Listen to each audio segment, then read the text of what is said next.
بسم اللہ الرحمن الرحیم برکاتہ سورۃ البقرہ آیت نمبر 6 سے لے کے ہم 10 تک کریں گے انشاءاللہ۔ لفظی ترجمہ سٹارٹ کرتے ہیں۔ ان یقیناً الذین جن لوگوں نے کفروا کفر کیا سواء برابر ہے یا یکساں ہے علیہم ان پر، علیہ کا مطلب پر اور ہم کا مطلب ان، علیہم ان پر آیا انذرتہم آپ نے انہیں ڈرایا، ام یا لم نہیں تنذرہم آپ نے ڈرایا ان کو، لا نہیں یؤمنون وہ ایمان لائیں گے۔ یقیناً جن لوگوں نے کفر کیا ان پر برابر ہے آپ نے انہیں ڈرایا ہو یا نہ ڈرایا ہو وہ ایمان نہیں لائیں گے۔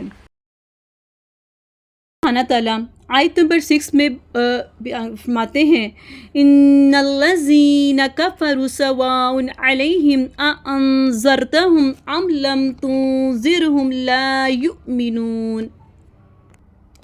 کہ یقیناً جن لوگوں نے کفر کیا ہے آپ نے انہیں ڈرایا ہو یا نہ ڈرایا ہو وہ ایمان نہیں لائیں گے، کیونکہ یہ کافروں کی پہچان ہے کہ یہ وہ لوگ ہیں جو حق کو چھپانے کے عادی ہیں۔ ان بد نصیبوں کی قسمت میں یہی ہے کہ حق نہ مانیں اور وحی کو جھٹلائیں۔ آپ کا انہیں ڈرانا یا نہ ڈرانا یکساں ہے کیونکہ یہ تو ازلی بدبخت ہیں، جیسے کہ اللہ سبحانہ تعالیٰ سورہ یونس میں فرماتے ہیں ان الذین حقت علیہم کلمۃ ربک لا یؤمنون ولو جاءتہم کل آیۃ حتی یروا العذاب العلیم۔ یہ آیت نمبر ہیں سورہ یونس کی 96 اور 97 کے یقیناً جن لوگوں پر آپ کے رب کی بات ثابت ہو گئی وہ ایمان نہیں لائیں گے۔ ان الذین کفروا کہ جن لوگوں نے کفر کیا ہے ان پر برابر ہیں آپ انہیں ڈرائیں یا نہ ڈرائیں، ٹھیک ہے، دونوں برابر ہیں۔ جیسا کہ علماء کرام نے نا کفر کی 4 قسمیں یہاں پہ بیان کی ہیں۔ ایک کفر ہوتا ہے جیسا کہ فرعون کا کفر تھا، فرعون جو تھا وہ اللہ تعالیٰ کی ذات کا ہی دل زبان سے یعنی کہ دونوں طرح سے اس نے انکار کیا تھا، دونوں طرح سے منکر تھا۔ دوسرا کفر اللہ تعالیٰ کو دل سے ماننا، زبان سے اقرار نہ کرنا، جیسے ابلیس کا کفر تھا۔ تیسرا دل زبان دونوں سے اللہ تعالیٰ کو ماننا لیکن اس کا حکم نہ ماننا، جیسے کہ ابو طالب اور اہل کتاب کا کفر تھا۔ چوتھا کفر منافقوں کا کہ زبان سے کچھ کہنا اور دل میں کچھ نہیں، ٹھیک ہے نا۔ اب ہے ان الذین کفروا کہ جن لوگوں نے کفر کیا ہے نا ان کے لیے برابر ہیں، آپ انہیں ڈرائیں یا نہ ڈرائیں یعنی کہ دونوں برابر ہیں۔ اس لیے ان کفار کو دعوت کوئی فائدہ نہیں دیتی لیکن حجت قائم ہو جاتی ہے، ٹھیک ہے۔ آگے ہم آیت کریں گے خاتمہ مہر لگا دی اللہ نے علی پر قلوبی کا مطلب دل ہم ان کے، وعلی اور پر سمعی کانوں پر ہم ان کے، سمعہم اور ان کے کانوں پر، اور علی پر ابصارہم ابصاری کا مطلب آنکھوں پر، ہم ان کی، ابصارہم ان کی آنکھوں پر غشاوۃ پردہ ہے، ولہم اور ان کے لیے عذاب عذاب ہے، عظیم بہت بڑا۔ اللہ تعالیٰ نے ان کے دلوں پر اور ان کے کانوں پر مہر لگا دی ہے اور ان کی آنکھوں پر پردہ ہے اور ان کے لیے بہت بڑا عذاب ہے۔ اب یہاں پر کفر کرنے والوں کے بارے میں اللہ تعالیٰ کا یہ فیصلہ ہے کہ اللہ تعالیٰ نے کافروں کے دلوں اور کانوں پر مہر لگا دی ہیں، ان کی آنکھوں پر پردہ جہالت کا پردہ ہے، ان کے لیے عظیم عذاب عظیم ہے۔ ختم اللہ علی قلوبہم وعلی سمعہم اللہ تعالیٰ نے ان کے دلوں اور ان کے کانوں پر مہر لگا دی ہیں، یعنی اللہ تعالیٰ نے ان کے دلوں اور کانوں پر مہر لگا دی ہے، اب ایمان میں داخل نہیں ہو سکتا، جیسا کہ سورۃ النساء آیت نمبر 155 میں ہے طبع اللہ علیہا بکفرہم بلکہ ان کے کفر کرنے کی وجہ سے اللہ تعالیٰ نے ان کے دلوں پر مہر لگا دی۔ یہاں پہ سیدنا ابو ہریرہ فرماتے ہیں کہ نبی صلی اللہ علیہ وآلہ وسلم نے فرمایا کہ بندہ جب ایک گناہ کرتا ہے نا تو اس کے دل پر ایک سیاہ نقطہ ڈال دیا جاتا ہے، اور جب گناہ سے باز آ جاتا ہے اور استغفار اور توبہ کرتا ہے تو اس کا دل صاف کر دیا جاتا ہے، اور اگر وہ دوبارہ گناہ کرتا ہے تو وہ نقطہ بڑھ جاتا ہے حتیٰ کہ پورے دل پر چھا جاتا ہے، اور یہی وہ زنگ ہے جس کا ذکر اللہ سبحانہ تعالیٰ نے اس آیت میں کیا، کَلَّا بَلْ رَانَ عَلَىٰ قُلُوبِهِم مَّا كَانُوا يَكْسِبُونَ، کہ ہرگز نہیں بلکہ ان کے دلوں پر ان کے اعمال نے زنگ لگا دیا ہے جو وہ کماتے تھے۔ سورۃ المطففین آیت نمبر 14، ترمذی کی بھی روایت ہے 33 اور 34۔ اب اسی طرح سے اللہ تعالیٰ فرماتے ہیں وَعَلَىٰ أَبْصَارِهِمْ غِشَاوَةٌ، کہ ان کی آنکھوں پر پردہ ہے، یعنی ان کے کفر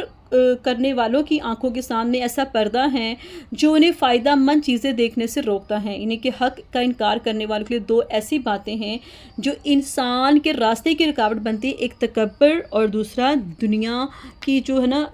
محبت۔ ان کی وجہ سے انسان کے اندر نا مخالفانہ جذبات جاگ اٹھتے ہیں۔ یہ شاوتن پردہ ہے، یعنی کہ ان کی آنکھوں پر پردہ پڑ گیا ہے، پھر آنکھیں کائنات میں پھیلی ہوئی اللہ تعالیٰ کی نشانیاں دیکھنے سے محروم رہتی ہیں، یوں دلوں پر پردے پڑ جاتے ہیں۔ وَلَهُمْ عَذَابٌ عَظِيمٌ، اور ان کے لیے بہت بڑا عذاب ہے۔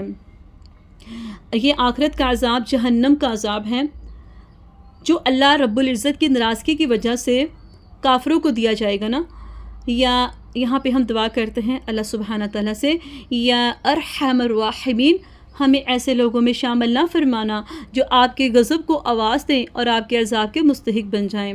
آگے اللہ سبحانہ تعالیٰ آیت نمبر 8 میں فرماتے ہیں اور من الناسی، لوگوں میں سے، مینا کا مطلب میں سے، الناسی لوگوں، ومن الناسی اور لوگوں میں سے، من جو، یقول وہ کہتے ہیں، آمنا ہم ایمان لائے، آما کا مطلب ہے ایمان لائے، نا کا مطلب ہے ہم، باللہ اللہ تعالیٰ پر، وبالیومی واو کا مطلب اور ہے، با کا مطلب پر ہے، یومی دن،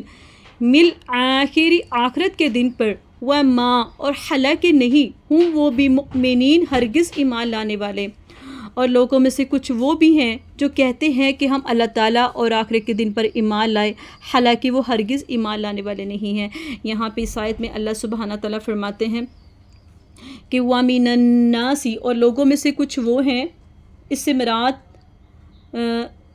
منافق ہیں جو کہتے ہیں کہ وَمِنَ النَّاسِ مَن يَقُولُ آمَنَّا بِاللَّهِ، کہ ہم اللہ تعالیٰ پر ایمان لائے اور آخرت کے دن پر، وَبِالْيَوْمِ الْآخِرِ اور آخرت کے دن پر ایمان لائے، جبکہ اللہ تعالیٰ نے ان کے ایمان کو تسلیم نہیں فرماتا۔ زمانہ نزول قرآن میں منافق عبداللہ بن ابی اور اس کے ساتھی، اور ان میں سے اکثر یہودی تھے۔ ان جیسی مثالیں ہر دور ہر علاقے میں پائی جاتی ہیں، جیسے من یقول آمنا باللہ، کہ جو کہتے ہیں نا کہ ہم اللہ تعالیٰ پر ایمان لائے۔ منافق کہتے ہیں کہ اللہ تعالیٰ کے رب ہونے اور الہ ہونے کی تصدیق کرتے ہیں کہ اس کے سوا کوئی رب اور الہ نہیں، وبالیوم الآخر اور آخرت کے دن پر، یہاں سے مراد بعث جزا اور قیامت کے دن کی تصدیق کرتے ہیں۔ وما ہم بمؤمنین، حالانکہ وہ ہرگز ایمان لانے والے نہیں، حالانکہ وہ حقیقتاً مومن نہیں ہے نا، بلکہ وہ جھوٹے اور فاجر ہیں۔ یہاں پہ رسول کریم صلی اللہ علیہ وسلم نے منافق کی 3 نشانیاں بتائی ہیں کہ جب بات کرے تو جھوٹ بولے، جب اس کے پاس امانت رکھوائی جائے تو خیانت کرے، جب وعدہ کرے تو وعدہ خلافی کرے۔ ٹھیک ہے، آخری والی آیت ہے آیت نمبر 9، یخادعون وہ دھوکہ دیتے ہیں اللہ کو، والذین اور ان لوگوں کو، آمنوا جو ایمان لائے، وما حالانکہ نہیں، یخدعون وہ دھوکہ دے رہے، الا مگر، انفسہم اپنی جانوں کو، اور ما نہیں، یشعرون وہ شعور رکھتے۔ وہ دھوکہ دیتے ہیں وہ اللہ تعالیٰ کو دھوکہ دیتے ہیں، اور ان لوگوں کو جو ایمان لائے، حالانکہ وہ نہیں دھوکہ دیتے، اپنی جانوں کے سوا کسی کو دھوکہ نہیں دے رہے، اور وہ شعور نہیں رکھتے۔ یخادعون اللہ والذین آمنوا وہ دھوکہ دیتے ہیں اللہ تعالیٰ کو اور ان لوگوں کو جو ایمان لائیں۔ تو دھوکہ یہ ہے کہ دھوکہ دینے والا جو شخص ہے جس کو دھوکہ دیتے ہیں، اس کے سامنے جو کوئی زبان سے ظاہر کرتا ہے اس کے خلاف دل میں چھپاتا ہے تاکہ اس شخص سے اپنا مقصد حاصل کر سکے جسے وہ دھوکہ دیتا ہے۔ یعنی کہ یہاں پہ منافق ایمان کا اظہار کرتے ہیں اور اپنے دل میں کفر چھپاتے تھے، اس طرح اللہ تعالیٰ کو دھوکہ دیتے ہیں۔ یہاں پہ ابو جعفر نے کہا ہے کہ منافق کا دھوکہ اپنے رب سے اور مومنوں سے ہوتا ہے، زبان کی بات سے اظہار کرنا اور تصدیق کرتا ہے، لیکن اس کے برخلاف اس کے دل میں شک اور تکذیب ہوتی ہیں۔ تو اللہ سبحانہ تعالیٰ کہتے ہیں وَمَا يَخْدَعُونَ، حالانکہ وہ نہیں دھوکہ دیتے، اپنی جانوں کے سوا کسی کو دھوکہ نہیں دے رہے، وہ شعور نہیں رکھتے، یعنی کہ یہاں پہ کہ اور وہ شعور، یعنی کہ منافق صرف اور صرف اپنے آپ کو دھوکہ دے رہے ہیں اور انہیں نفاق کی برائی اور انجام کا شعور نہیں ہے۔ اسی طرح سے کہا کہ وَمَا يَشْعُرُونَ، اور وہ سمجھتے نہیں، اس سے مراد ہے کہ وہ نہیں جانتے کہ ان کے دھوکے کا جو انجام ہے انہی پر عائد ہونے والا ہے، یعنی اللہ تعالیٰ کا عذاب اور اس کا قہر ہے۔ آگے لاسٹ والی آیت نمبر 10 میں اللہ سبحانہ تعالیٰ فرماتے ہیں فی میں قلوبہم، ان کے دلوں میں، فی کا مطلب ہے میں، قلوبی دل، ہم ان کے، مردن بیماری ہے، فزادہم تو زیادہ کر دیا ان کو، اللہ تعالیٰ نے فزادہ زیادہ کر دیا، ہم ان کو، فزادہم تو زیادہ کر دیا ان کو، اللہ نے، مردن بیماری میں، اور لہم ان کے لیے، لام کا مطلب ہے کے لیے، عذاب ہے، علیم